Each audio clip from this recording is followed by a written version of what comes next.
everyone. Today I wanted to go over something I've been wanting to work on for a while, which is sewing accessories, makeup bags, trying to find ways to use my leftover designer scrap fabric so they don't go to waste, making things like keychain wallets, makeup bags. I think mostly makeup bags. I think that's the first thing I want to tackle, and I'm going to just show you a little bit of the trial and error, sewing a pattern that I've kind of come up with. I've watched quite a few tutorials and looked at so many different methods, but trying to figure out the method that I like, that I want to sort of use going forward, things that I look for in a makeup bag. So, you're just going to see a little bit of the trial and error. I've made so many bags, and I think you have to make so many bags and make a ton of mistakes to perfect your pattern. So, yeah, I'm going to take you guys along with me for some of my trial and error. I'm also trying to sew a straight line using a red laser, which is a complete fail right now. I'm sure I'll get to know how to use it a little bit better. But yeah, so some leftover fabrics, some new fabrics that I kind of want to introduce to make accessories like the makeup bags. Yeah, so buckle in. I'm going to sew, and I'm going to show you some of the fails and some of the bags that I like that I've made going forward, and hopefully I've got prototype to make the three different sizes I'm going to make for the makeup bag. I'm still learning a lot about. I've been sewing for many years, but I'm nowhere near as good as some of these other people are, and I'm definitely learning. I think I learn something every single time that I sew. So yeah, so I think you know let's practice makes perfect, right? You have to sort of fail to succeed, but fingers crossed, we will do more succeeding than failing.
One of the things that I struggle with sewing is sewing in a straight line. Even using a quilt ruler, I tend to not be able to sew as straight as I would like.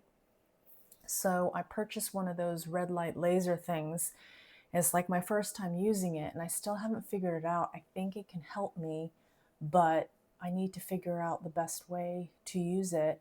So if anyone has any tips on how to use it correctly so that I can sew all my quilt lines in a straight line, that would be good. Um, yeah, I mean, I use the walking foot and I use the quilt ruler. I'll draw like one straight line in the middle and I use that as a guide, but I still can't sew as straight as I would like. So that's something that I'm kind of working on. So as you can see from my video there, using the red light laser, I got to figure out how to best position it because I feel like it threw me off my game a little bit. So fingers crossed to figure out how to use it and start sewing in a straight line.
Hey guys, so I showed you some sewing videos of me trying to perfect the boxy makeup bag, and I have made so many. I mean, this is not even half of what I've made, trial and error, trying to do different patterns, different sizes. I think this one is the first one that I actually did, and I liked it. It's got kind of like this cool lining in it.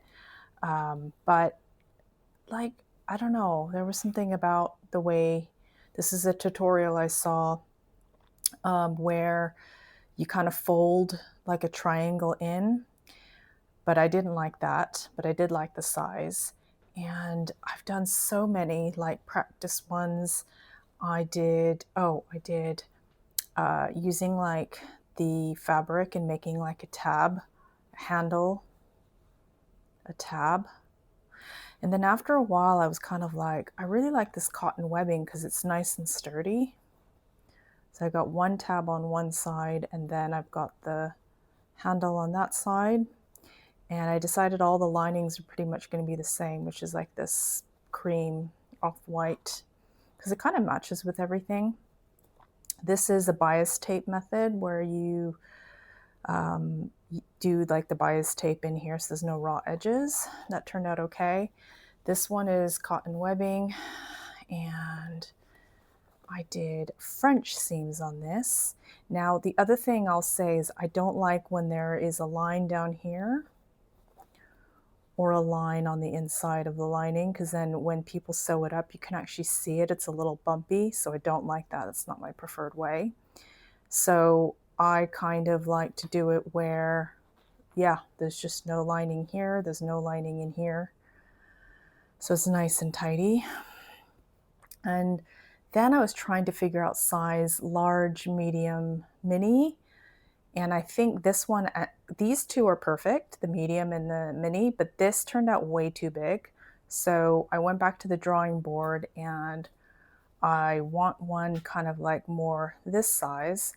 So this actually has no seam in the lining, but it does have a seam on the bottom. So I think for the most part, if I'm going to do a linear pattern, there's going to have to be a seam on the bottom, but I'm going to definitely do it with no lining inside because I don't like the lining in there. This is the bias tape method. Again, I think honestly, you need to make at least 15 to 20 of these to perfect. This is bias tape the way you want it. I've come up, I think this is my favorite way, where no bias tape, no lining on the bottom, no lining in the lining, cotton webbing, handle, tabs on both sides, cotton webbing again, no lining, no center seam. And I think this is what I've come up with. And also, there's no raw edges, sorry about that, there's no bias tape. The only problem with this method is that when you do box the corners and sew it, you have to make sure you catch everything. The bias tape method or the French seam method might be easier for beginners because it's hard to catch all the material. But this, after a little bit of practice, you just kind of get to know how to do it. So I think this is the way I'm going to do it from now on. The only other thing is I want to change the zipper. I think I want to do a chunky zipper instead of this, just because I think it feels a little bit more sturdy. But yeah, I like the consistency. I like the cotton webbing because it's really sturdy. And I like the lining is all this cream off-white. So it just pretty much matches all the fabric that I'm going to use, all my scrap fabrics from the lampshades, and turn it into some really cool accessories. Thanks everyone for coming and watching the sewing journey, and making the perfect boxy makeup bag. Please let me know if you want me to do a future video with a full tutorial once I perfect the pattern using the zipper gap method. No raw edges, no bias tape. So it's pretty much almost 100% done. So please let me know if you want me to do a tutorial in a later video. But anyways, thanks for stopping by, and I hope to see you next time.